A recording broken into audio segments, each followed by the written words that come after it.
and then include the Laguna Madre area, starting with the island, all the way up, Los Mobility Fresnos. Authority. Yeah, bring in Willacy, go all the way to Star, and so you've got basically Star, Cameron, Willacy, Laguna Madre area, with the exception of Brownsville, as one metropolitan RMA. We need to be included. You do, yeah, you do. Yeah. The You know, so- causeway is gonna go through Laguna Vista, we're not part of any MPO. Yeah, Well, yeah, well, neither is Port Isabel. Neither is South Miami, right? You know, and you have some of the more expensive properties. $1 billion along project, the we're Laguna not part of Madre. a transportation that's plan. a good plan. Okay, Chief, we That's my are, idea. I like Mike that. is on his way. Chief, we're on, Yes, ma'am. okay, all right. Notice is hereby given that the Laguna Vista Audit Committee will meet on Tuesday, January 8, 2019 at 5:30 p.m. in City Hall Building, 122 Fernandez Street, Laguna Vista, Texas. Call to order. Did you want me to call roll? Just mention the three. Okay, the people that are present on the committee are Councilman Davalos, Citizen Rafael Salazar, Margaret's on his way. Councilman Gonzalez, and the mayor, along with the CPAs. Item 2, review the 2017-18 fiscal year audit with the auditors from Patillo, Brown and Hill. All right. Mr. Cosmos? Hey, David, would you send that over to us? Oh, we already started? It's the audit committee, 5:30. Oh. Mayor, members of the council, my name is Scott Laskaskos, and I'm with Patillo Brown and Hill. And excuse my voice, but I've been battling a flu for about 2 weeks now. After I give you my presentation, it'll be identical to what I'm going to give the city council. As a matter of fact, it'll be almost the same. Because I do want to hit the highlights of the audit. First of all, let me congratulate you. And the reason for the congratulations is the town of Laguna Vista earned an unqualified opinion, unmodified opinion. And let me tell you a story. I was presenting an audit sometime back to a governmental entity, and I said, you know, the entity has earned an unqualified opinion. And one of the council members, the city commissioner, tried to be, a little bit smug. He says, wait a minute, what is it that we have to do to earn a qualified opinion? So he thought that unqualified was bad, when it's not. Unqualified opinion is the best opinion that an entity can receive, whether it's in the private sector or the public sector. That means that the financial statements are fairly stated. Nothing was found during our audit that required any type of reporting on the financial statements. I was talking to Rolando, the city manager, a few minutes ago, and I want to congratulate the city council and the administration for this type of audit.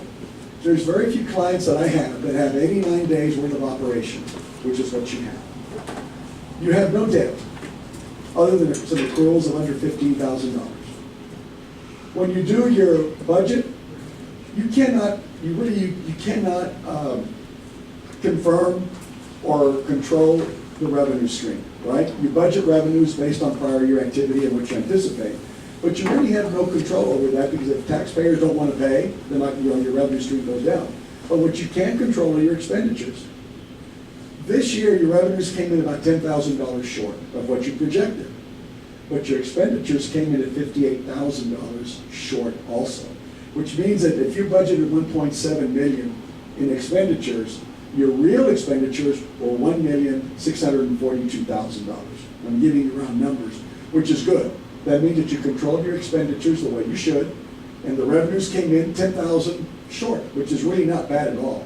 But I think that the key component here is the fact that you do have 89 days worth of operation, especially knowing where we live, where we work, and what we do. We're on the coast. And as you know, how susceptible we are to hurricanes, tornadoes, when hurricanes come, to natural disasters. I've got clients that have barely over 30 days worth of operations. So you've got about almost $500,000 in cash, which almost equates your unrestricted fund balance. So your cash basically equals your unrestricted fund balance. It costs you a little bit under $6,000 a day. Every time you crank up your motor, every time you open the city hall doors, and every time you get your employees out to work, it costs a little under $6,000 a day for the town of Laguna Vista to operate. Well, you've got unrestricted fund balance that equals 89 days worth of operations, which means that if everybody elected not to pay anything, you could actually continue providing city services, opening up for almost 3 months, which is commendable. We like to see 75 days and above. You all are at 89 days, which is a compliment to the administration and how you're handling taxpayer monies. There, again, I mentioned there is no debt, other than accruals of about $14,000, which is nothing. Your assets are basically, cash is your biggest line item. But your expenditures total about $1.9 million a year, and your unrestricted fund balance is $480,000. If you want to go to the page numbers in the audit report, that'll simplify it. If you go to page 11, left hand, down at the bottom, it'll have $480,000 of unrestricted. If you go to page 13, it gives you where you spent your money. Page 11 also gives you your cash balances and your unrestricted. Page 33 and 34 is what I alluded to a few minutes ago regarding when you adopted your budget. You adopted your budget. The actual numbers came in really, really close on the revenue side. But again, I want to emphasize that where you really increased your fund balance is that your expenditures came in at $58,000 less than what you budgeted and projected. Which again, is something that's somewhat unusual for a governmental entity. So my hat's off to you all, and really that's the extent of my presentation. If you all have any questions. Any questions, Rafael? We're done until the city council meeting. All right? And I'm going to say the same thing. I do want to introduce Carlos Arispe of my staff. He's the one that was the lead auditor out here. And again, thank you all, and thank you to the city manager and administration for their help during the audit. Let me go ahead. I'll do now. I'll go ahead and tell you now. I may mention it again. I've been a partner of Patillo Brown and Hill for 23 years. And every partner that I signed on with back 23 years ago, back in 1995, is either retired or passed away. So the new partners in Waco, good folks, were very amicable, have decided to say, Carlos, we don't want to have a presence in the valley anymore, so you're on your own, which is kind of a good thing for me. Because I would tell them, I said, look, I'm the rainmaker. I'm the one that really knows the clients. I'm the one that presents. I'm the one, you all don't know who Patillo Brown and Hill are. You don't know who the partners are. I know some of them. Yeah, you may know some of them that are still around, but the original partners are no longer there. These are all new folks, great folks, and we just decided, just said, look, effective February 4th, it'll be Cascos and Associates, PC. Again, we get to keep all the clients. They're going to keep their clients, and so we're going to just part ways. They will still be available to me and to us. If I've got a client that has some special needs in terms of private foundation issues and tax issues, that we have a department in Waco that does that. They're still going to be not only participating, but helping and assisting, my firm and anything that we may need. So there's not going to be any hiccups. It'll be the same office, same number, same staff. Nothing changes other than the letterhead. Just wanted to give you all a heads up on that. Okay? All right. Who do you know? Best wishes. I went to school with Spike Patillo. Well, that's not. It's a different guy. It's a different one. The Patillo was Roland Patillo. Maybe that was the grandfather. Roland Patillo is around a long, long time. I don't know if that gentleman is even a partner in that. I've never heard his name in the partner. Maybe he's out of that. But as a matter of fact, Roland Patillo, ironically, was one of the signers of my CPA certificate. Who would have known 20 some odd years later, 30 years later, that we would have been partners. We're glad that you are still going to do this. Oh yeah, I like it. I think I've told my staff it's kind of re-energized and got me back out in the field, which I hadn't done in quite some time. But I present pretty much all the audits unless I've got a conflict. But nothing's going to change in terms of service, accessibility, and the commitment to the no problem. All right, that's all I got. No one has any questions? How are you, sir? I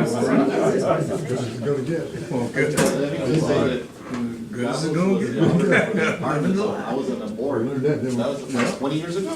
You still are the applicant. Yeah, I've known them since then. Yes. Hey, if you were to say in one or two sentences, what is it exactly that allows us to get that unqualified opinion?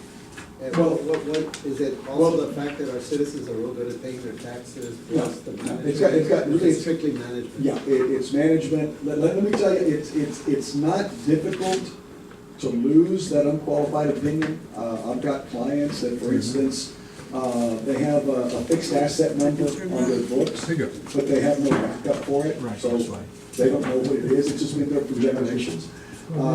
If your tax is receivable, if you have a number on there that you cannot provide a true subsidiary for, and we can't say with any type of fairness, yes, that's the number, we would qualify. In other words, you guys are in great shape except for property taxes. We don't know if that's a good number. So so yeah, it goes to management, you know, and it goes to keeping your books and your records. And, you know, when we come in and audit, every number on that balance sheet, you know, we can account for it. We know what you got. Cash has never been an issue in terms of getting a qualified opinion, but normally it's on infrastructure, it's on property taxes. Those are the two main ones that I have found. If there's an account on your books that nobody knows what it is, and it's material, that would qualify the opinion for that item only. Okay? Now, we've had, you know, over time, we've gotten clients to get an adverse opinion, which means that the records are so bad that we don't know anything, so they don't get an opinion at all. So keep up that unmodified / unqualified opinion, because it's something that is hard to. It does sound kind of, if you're not used to this, it sounds kind of unusual, unqualified opinion, but that's the term. Yeah, and it's good. And let me say something, and Carlos and I were talking about it. You'd be surprised, state law, correct me if I'm wrong, says you're supposed to complete an audit within 4 months 120 days. after the fiscal year ends. Basically, we're supposed to complete by January. He can tell you, there's a lot of cities that have not even started on their audits. They take 7, 8 months, or even a year or two to complete an audit. And so we set the standard. I mean, you were telling me there's one city that's 2 years behind? Well, it's a county. Yeah. It's not Cameron.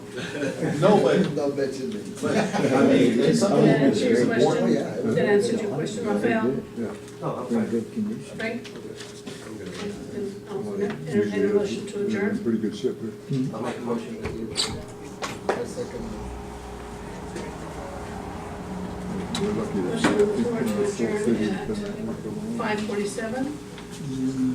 Mayor Houston? Yes. Stay that way. Councilmember Davalos? Yes. Councilmember Gonzalez? Yes. And Rob Salazar? Motion passes. So we have about 10 minutes. Coffee break.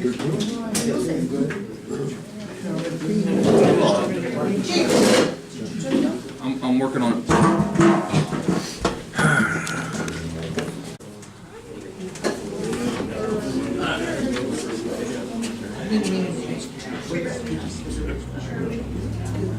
Hi, how are you? Thank you. Happy New Year.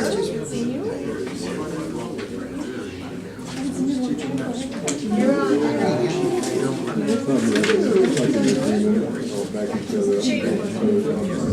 Chief. It's on, okay. Yes, ma'am.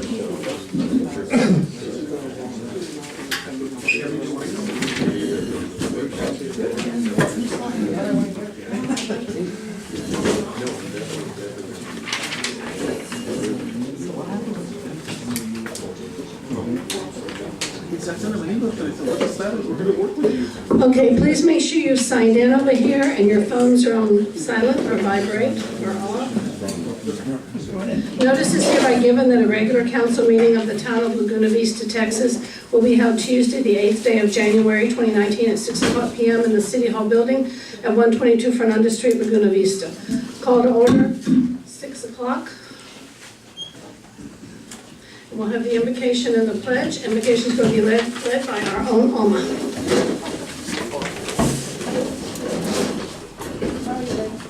Lord, we come come before your throne of mercy and grace, and we thank you for this day. Lord, I ask for wisdom and knowledge for this council members that comes only from you. I pray that you will protect them, that you bless their families. And we thank you for this day, we thank you for this community. In the name of Jesus Christ, our Lord and Savior. Amen. Pledge Pledge allegiance to the flag of the United States of America and to the republic for which it stands, one nation under God, indivisible, with liberty and justice for all.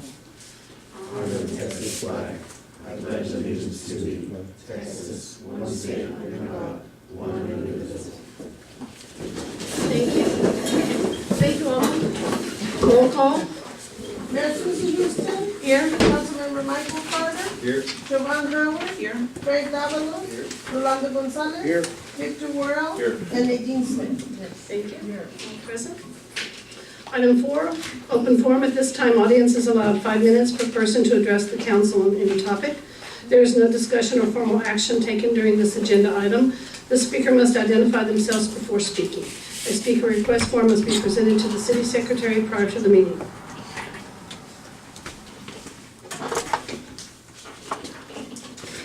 David Lewis. Thank you, Mayor. I'm David Lucy. Hello. Anyway, I'm David Lucy. Thank you very much. I just want to thank y'all for, it looks like we're achieving some closure on this lease deal. And I want to thank all y'all. I know y'all worked hard on it, and Mr. Morano and Rolando and everybody concerned, and the LVRA board and stuff. And I hope that we can get it done in a timely manner. The board of the LVRA has approved it. We're going to the membership on the 16th. I think it's just a formality, and then we'll give it back to you, and then it'll be in your hands. But hopefully after that, it's over, and we can get back to the business of the city of Laguna Vista. Thank you. Thank you, Mr. Lewis.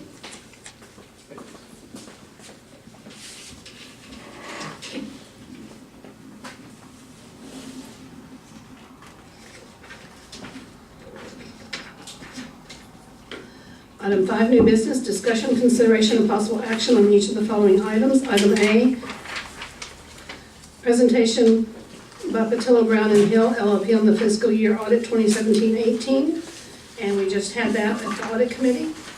Rolando, do you have anything to add to that?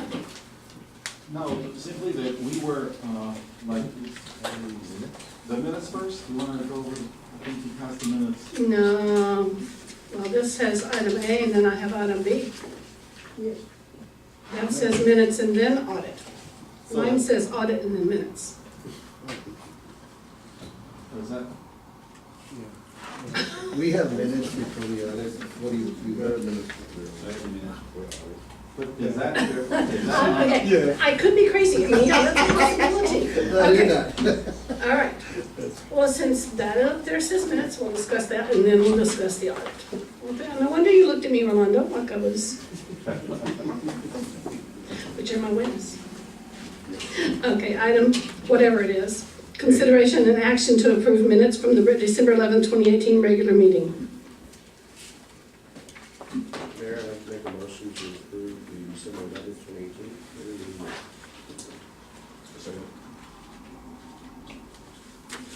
Motion on the floor made by Councilman Davalos, seconded by Councilman Worrell to approve the December 11, 2018 regular minutes.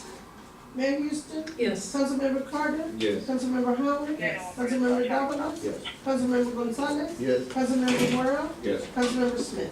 Motion passes. Now, the audit. Rolando, do you have anything to say about the audit? well, Mr. Costos, calling Judge Costos, he's the judge for me. He said that basically we were 10,000 short on what we had budgeted revenues, and we were 55,000 short on expenditure. So basically, we spent 55,000 less in expenditures. And that we have 89 days of operations. So in the event that we had no money, we would be able to keep the city going for 89.1 days. And so. And He also said that we had no debt over 15,000. correct.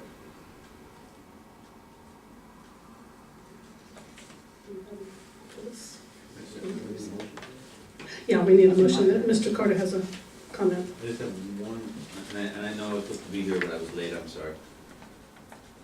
The $80,000 receivable for What page the, is that on? That was on the street. That was, a portion was from the health grant from the year before. okay, that's. What page, that- Mr. Carter? That makes more sense. Page 13 or 32, whichever one you want. Oh, okay. There's an $80,000 prior That's period removed. adjustment. So it was booked as revenue in the prior year, Right. right? And since it wasn't actually received, they reduced fund balance by that amount. I'll make a motion to pass the Reno financial audit.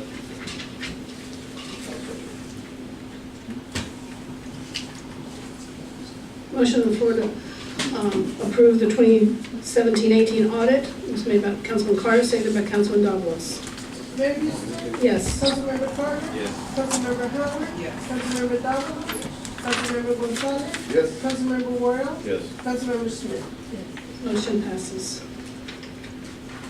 Item C, to nominate a candidate or candidates for the Rio Grande Valley Walk of Fame.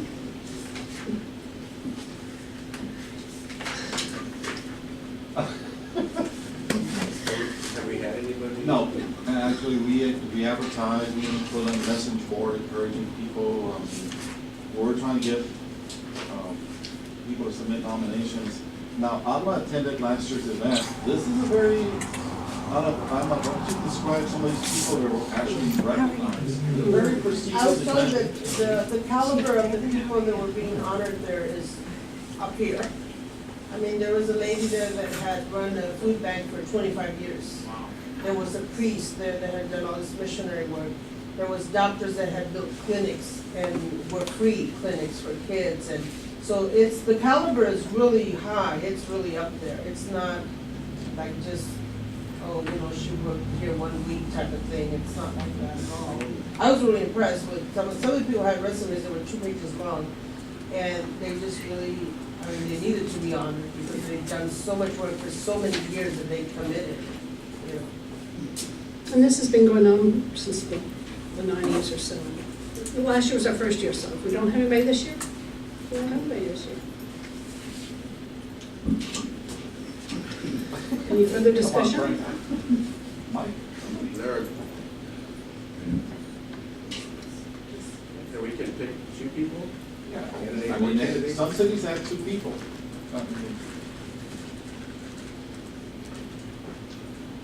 How many of us went last year, Alma? My band was full, 8? 8. 8 of us went, yeah. We purchased a table. Yes, we have to pay per person. And it lasted, So like midnight. yeah, it was midnight when we got home. Okay, Mayor, I'd like to make a Discussion. motion. I'd like to make a motion to appoint City Secretary Alma Decker as the RG nominee. Three items.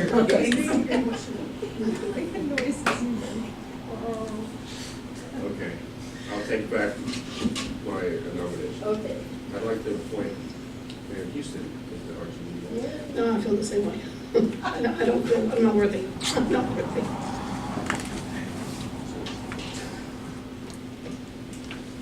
I'll second the nomination. For her? No, you retracted it for the secretary, but I was the secretary. Thank you, but I would rather not. I feel the same way, Alma, because I really feel, after seeing all those people, Yeah. I really feel It's incredible. I'm not worthy. They were, I'll withdraw my motion. thank you, thank you, I appreciate the confidence. I tried, I don't know what else. I just- It's really hard to try to feel this one out, and maybe one day we should just have a real good discussion on how we can always do that. someone that's out there not getting recognized, it's continuously been doing stuff for 25 years or any of Councilwoman Smith? I just feel like, you know, we are a small city, so to compare ourselves with the type of people, you know, from the pool that they can pull out of us, 1 million big or 100,000 big, you know. In our size, we can still find people that we can recognize, even for what they contributed to the city for 20, how long have you been here? 29 years, you know, we don't have to compare ourselves with somebody that has a PhD from Harvard, or, you know, we're a small city and we can appreciate the people that contributes and means a lot to us. And there were, most of the cities were small cities. The city of Panitas, how big is Panitas? 1,000 That people. big? Yeah. I started with my Any further discussion? Okay, then we can go on to the next item. Thank you, Alma. Are you sure this is your last chance? We're still here. We haven't gone on to the next one yet. You know, we'll go out to dinner that night together. How's that? Item D, consideration and action to consider the funding request for the fire truck repairs. Chief Tony? And I asked Chief to also make a presentation Chief. on. Chief, what? And just as he's coming up, basically, we have had a specialist do an inspection on both fire trucks. And there's costs associated with making the necessary repairs. And Chief is gonna talk about that, also introduce, make an introduction. As a go, we had an EBD test to inspect the trucks, everything from bumper to bumper, and they came out deficient on both trucks. I mean, for instance, on engine number 1, the newer engine, the wheel hubs are bad, leaking oil, so basically you can take the curve and lose the wheel, and off goes the truck. And what this did, I did a little research, and what I found out, this company is not with Pierce, so it's actually just not gonna get any better bids than this. Anyway. But they went through, did the test, found everything was wrong, and this is the estimate for engine number 1 to be fixed, like the front wheel hubs. There's valve kits, bearing gear loops, discharge pressure gauges, and master pump drain, AC performance test, manual pump chip cable, and labor to do all this. Now, one warning on this is before they break into the pumping part of the truck. It could go up, but just for engine 1, it's $5,796.96. And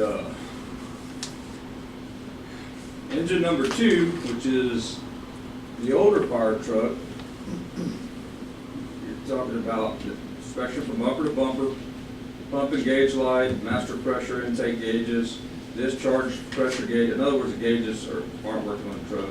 A primer cable, manual pump ship cable, computer scan diagnostics for all that. The airbag needs to be rebuilt. The airbag needs to be on the emergency vehicle fixed. And all the light assemblies, harnesses, garments, brackets, valve rebuild kits, and for all the valves on the truck that discharges the water and everything else. That came out to $9,354.67. I had talked to, I haven't had an exact date, and Mr. Miller is aware that somewhere along the line on this, with this issues with the fire truck, and what I've learned is that an EBT test should have been done like every year. And one of the suggestions I made to Mr. Vela is from the last, whoever, last time I found it was done in 2005. So, with that being said, I want to make you all aware of that. The two different prices, engine 1, $5,796.96 and $9,354.67. Now, for y'all to consider one or both of them. And while I'm here, I'd like to, and one of the deals where you make this decision, I want to introduce you to the new fire chief, Scott McGill, who I assure you make this decision. He has all the certifications, he's a certified firefighter, has 37 years of experience, and is very knowledgeable in maintenance and everything else of all equipment. And this is Scott McGill. Hello, everybody.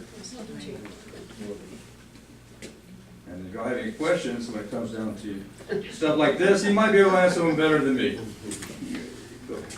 I know, with regards to the pump, right, there needs to be repairs to that too, right? Like the valve or the, whatever thingy you were talking about? Yes. Any idea what roundabout figures on that? He said he would not know until he broke into the truck. We can't tell you. It could be $10 or it could be $500. We don't know until he broke into it. Did he have like a worst case scenario type deal? No, he didn't. He didn't. I was afraid to ask after I got engine number 2 with others. I mean, he wouldn't really say. I kind of asked, but he really wouldn't say because he didn't want to, he doesn't know. But we need to do it. Oh, yes, we need to do it, because not only that, I mean, if this, one of the trucks needs to be running in optimal condition, at least, if not both of them, because they're going down the road, so they get far to, and there's pump failure, a wheel falls off on the curb going around here, and it goes into the house there. Would do both impellers, right? Is that the right word or whatever? Well, impellers that could be, but I mean. Whatever that thing is. Yeah, I Both mean, of them have to be fixed on both trucks? Both, yes. I mean, I would say, my best guess would be yes, since like I said, it went back, and the last time it was like 2005. Because that goes back to the test you guys ran over here, right? Yes, sir. A few weeks ago, yeah. Yeah, and so to fix, you don't know what the cost is to fix that. Yes. Well, that's what it is to fix that test over here. No, that test cost $1,087 for both trucks. Okay, which we got cheaper because Island, Brownsville, Fort Isabel, they came over to do their pump test too because it's done every year. Yeah. And each truck, separate bid, after they went through the trucks, and this is what it So is. that fixes that issue. Okay. Yes, yes, so. Mr. Williams. Apparently reading the decision that we have to make is whether we're gonna do 1 truck or 2 trucks. And the price that's in question is the pump on truck 1. Well, on engine 1, which is the newer truck, the price in question, he's saying he won't know because of the pressure until he breaks in. I mean, it's gonna be $5,796.96. Plus whatever cost to fix it. Once he breaks in there and finds out what's wrong with it, then it would vary. Would it be unreasonable to fix truck 1 once we know what it costs? Talk about truck 2? That's what I suggested, we approach first the first one, and then come back in a few weeks with the second one. We have to do more, right? The newer one. Ms. Smith, and then Mr. Carter. I have several questions, Chief, please. How old is truck 1 and 2? I don't know. 91 is the Pierce? I believe, 2001, rather? yes, a 2001 is one of them, and then the other one is older than that. Engine 2 is older than that. Okay. Yes. So that makes me feel nice. Second, what is the cost on average of a brand new fire? It all depends on what you want. If you were to replace something like we have there, We have one. $180,000. Okay. How long does a truck on average, or how long is a truck on average kept in a city on a working order? Well, from where I'm from, usually a pumper would last 20 years, like engine 1 would last 20 years, a ladder truck would last 25. But since you don't run as much down here, it all depends on how well you take care of the truck, and last you a long time. So when and if we do buy a new truck, do we buy them outright, or do we pay? Usually what happens here, Or how does that work? usually what happens here in Texas, I'm aware of, and I'm aware of this from sitting on the city council in Rio Hondo, because we bought one, is with the Forestry Service grant, as it rolls over, it rolls over to you, and once your name's brought up, you usually pay about 10%. It's a 90% grant. It's a 90% grant, so in other words, but every city, every community in the state of Texas is on this grant, waiting for their road dog to come up to where you can get the fire truck. Okay, so I put some more questions. How far are we on this road, do you know? I have no idea. So if in case we get there, it'll be cheaper just to buy a new truck. It'll be $18,000 to buy a new truck, number one. Number two, if we do buy a new truck, say we sell this truck and then buy a new truck outright and pay the monthly fees, isn't that just a smarter thing to do? I mean, $180,000 to, No, I know, if we wait for the, it sounds like these are really old and they were not taken care of. So I'm just thinking, how much more money are we gonna put into these trucks? well, I mean, I can just tell you what it is. I'm just curious, I know, If there's there a was, gentleman if here there was who a knows the choice, business. if there was a choice, we would get rid of engine 2. Correct. And we would get something not as big. We would get something in the same proximity, but newer, better, and badder. And so can we sell it, or do you? You can sell it, but you can't sell it to another fire company. You have to sell it outright to a private owner. Because if you sell it to another fire company, they're gonna look at it and say, the insurance said you sold it to the fire company, so it's a good working truck. No, it's not. So just theoretically, if we buy a new one, how would we buy it? Will we take out a loan and buy a monthly, we have to buy it outright, how do we do In that? other words, the way it would work is, we're notified at Texas Forest Service that you've been awarded the 90% grant for the purchase of the truck. We purchase the truck, and then we pay the extra $10,000. Is that the only way to get a new truck? And, well, the fact that Texas Forest Service provides you a 90% grant is, most cities do that. Exactly. And I think, I would suggest that we, at this point, like the chief was saying, that we focus our efforts on, let's make sure we got some fire truck 1.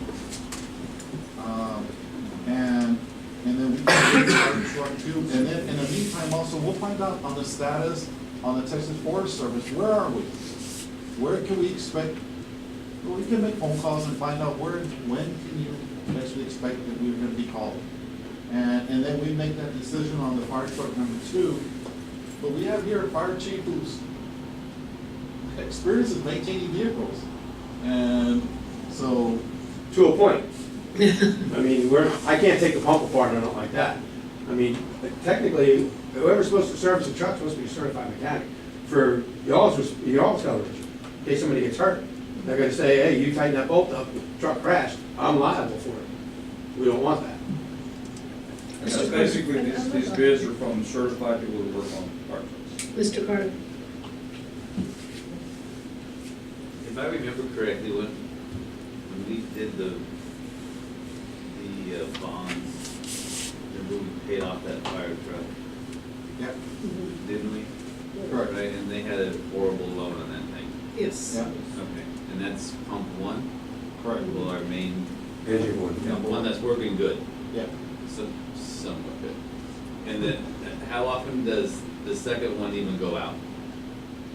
Does it ever go out? Has it ever gone out? It has gone out.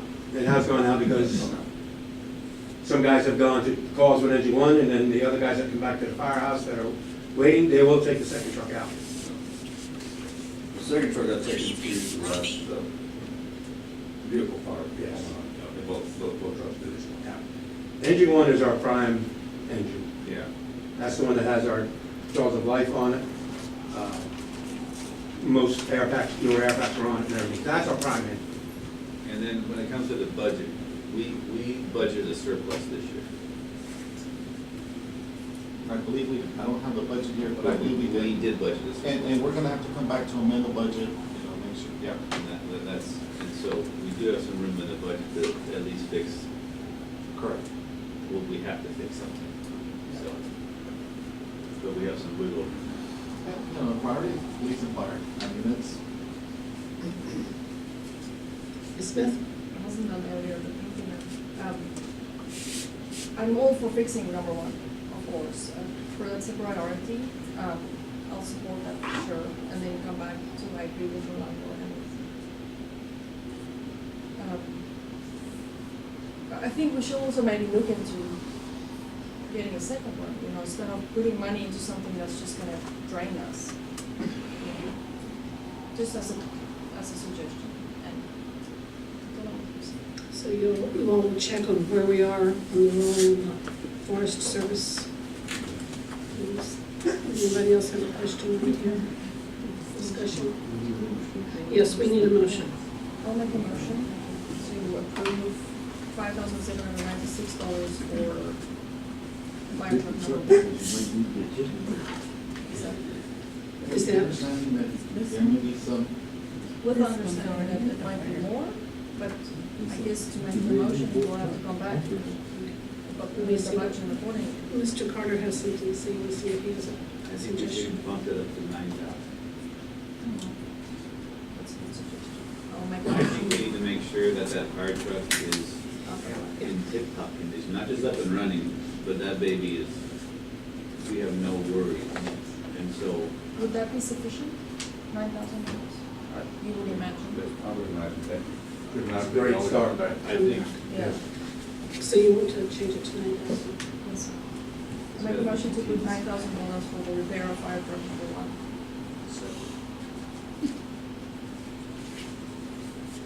Motion on the floor made by Councilwoman Smith, seconded by Councilman Davalos, to authorize up to $9,000 for the repairs of engine number one. Mayor Houston, Yes. Councilmember Carter, yes. Councilmember Howard, Yes. Councilmember Davalos, Yes. Councilmember Gonzalez, Yes. Councilmember Worrell, Yes. Councilmember Smith. Yes. Motion passes. And we'll talk about engine number two later on after that was taken care of. Thank you, Chief. Thank you. Thank you. Thank you. Item E, consideration and action to support the memorandum of understanding between the U.S. Immigration and Customs Enforcement and Removal Operations, San Antonio Field Office, Port Isabel Detention Center, and the Laguna Vista Volunteer Fire Department with regard to certain emergency situations. Chief David? This is a MOU that's out here and respond to fires. Any incidents they might have, MOU with the city. It's good PR, good relations to our tribal agents, federal partner over there. And they sent us this last week. So, like if they have a little riot with this fires, then you go and put out stuff like that. And it's good also to have different trainings out there. I know some of the officers are already gone to training, and also they have farms, farm range. We can use that too. It's a positive, those good relations with our neighbors. Yeah, in the memorandum, it says here that they usually set up numbers in the apprehension of escapees. I mean, are we gonna, hire people going to be? No, they're not gonna be doing that. I know it says that in the MOU, but they're not gonna be doing that. It's one of those deals where we're not gonna do that. Okay, but we have, I mean, Yeah. it's like we respond what we want to respond to, just. Yes, it's gonna be the fire department, that's That's a general MOU, that usually gets us, that's general, they want the fire, you know, and that, it's not really us, it's the police, it's the, that's a general, MOU they send out. You guys are in charge of what you get involved with. Yes. Anybody else? Motion? I'll make a motion to approve the MOU with U.S. Immigration and Enforcement. Second? Motion on the floor to approve the MOU with U.S. Immigration was made by Councilwoman Smith and seconded by Councilman Davalos. Mayor Houston? Yes. Councilmember Carter? Yes. Councilmember Howard? Yes. Councilmember Davalos? Councilmember Gonzalez? Yes. Councilmember Worrell? Yes. Councilmember Smith. Motion passes. Item F, to approve resolution number 2019-01 to urge Senator Eddie Lucio Jr., State Representative-elect Alex Dominguez to sponsor House HB 514 that State Representative Gina Hinojosa has filed that would restore the ability of local governments to pass single-use bag ordinance. I had received an email from Gary Wright, he's with Alamo Sierra Club. Apparently he sent this email to coastal communities saying basically, State Representative Gina Hernandez, who's from Austin, has filed a bill, House Bill 514, an attempt to restore the authority of local governments to be able to regulate plastic bags in their communities. Remember, we used to have an ordinance. In August of last year, the state Supreme Court struck down the authority of cities to regulate banning of plastic bags. We were required to rescind that ordinance by the Attorney General's office based on the Supreme Court ruling. What Representative Hinojosa has done basically is filed this bill saying, allow cities that choice. And if it becomes a law, then ourselves and all these other cities throughout the state would have that choice of banning plastic bags. Alma commented to me that Brownsville, plastic bags are everywhere. And we all know the damage it does to our animals or in the sea, the bay. I mean, we see the damage it does. So what I'm doing is, I prepared a resolution that's in the one before you. I actually sent it to Mr. Wright and urged him to distribute my resolution to the other cities he's trying to work with. And at the same time, I also sent this resolution to the surrounding communities. Rancho Viejo is adopting or considering this resolution tonight, and the other cities throughout the area. This is important for our communities. So I hope you will consider adopting this resolution and supporting Representative Hinojosa's efforts to restore this authority for a small city, for cities. Of course, it doesn't require, it simply says that the cities, if it becomes a law, would have that choice of banning plastic bags, basically. Any questions?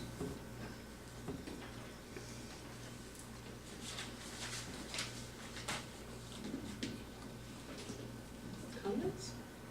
Motions? Make a motion to approve resolution number 2019-01. Motion on the floor made by Councilman Morrow, second by Councilman Gonzalez, to approve resolution number 2019-01.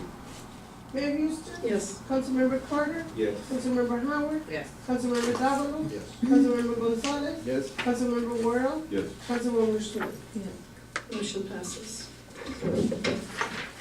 Item G, consideration action on authorizing city manager to seek requests for development proposals for the town-owned real property on Highway 100 adjacent to the planned South Texas Ecotourism Center to be built. Orlando?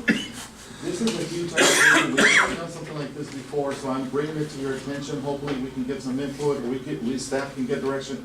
But what I'm presenting for your consideration is the idea, as you well know, the town owns the 23 acres. From those 23 acres, 10 are gonna be used for the county to build the South Texas Ecotourism.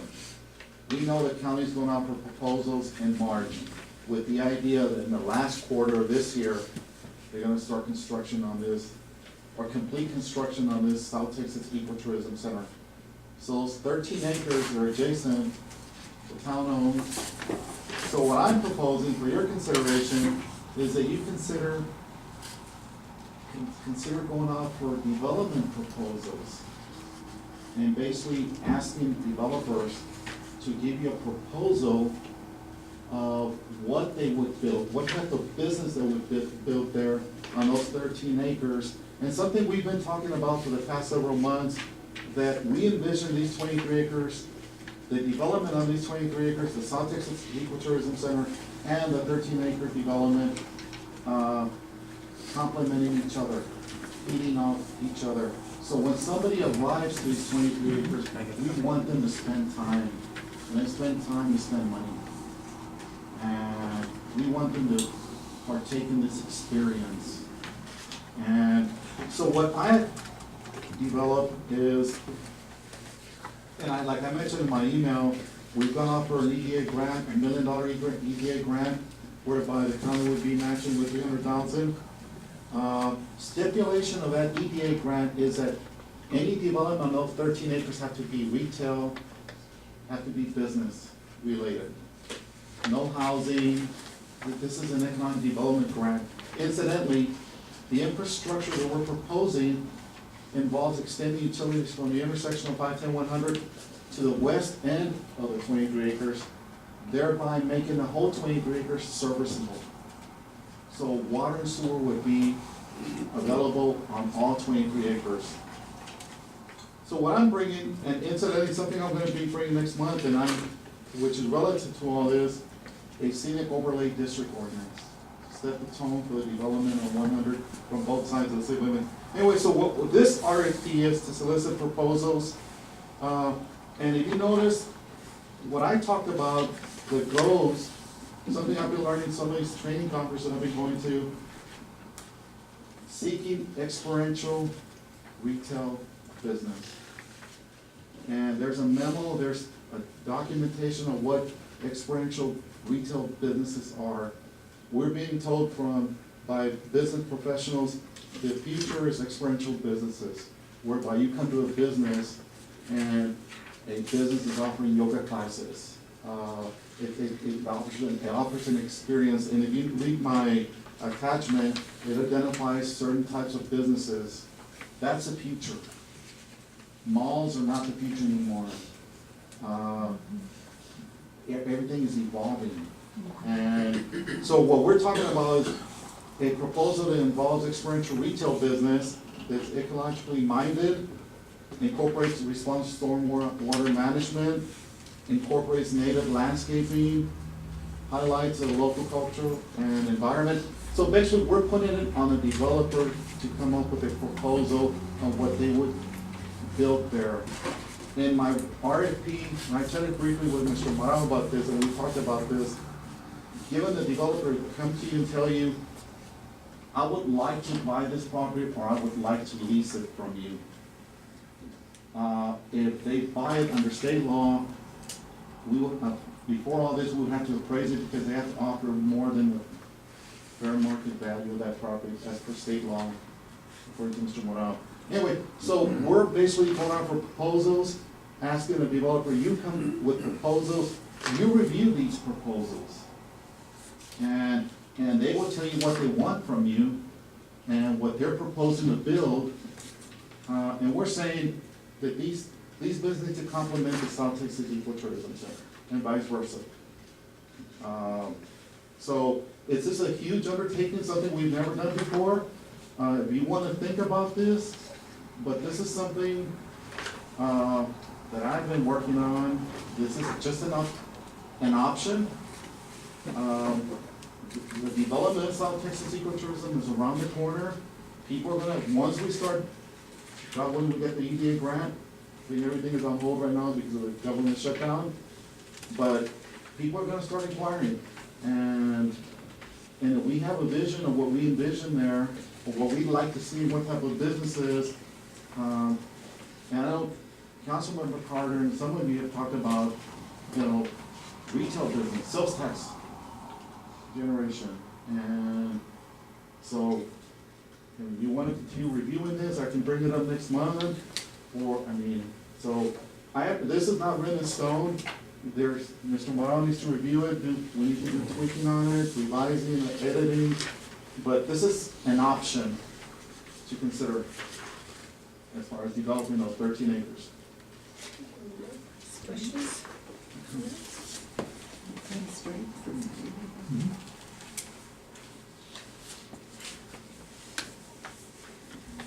I have a question. Mr. Carter?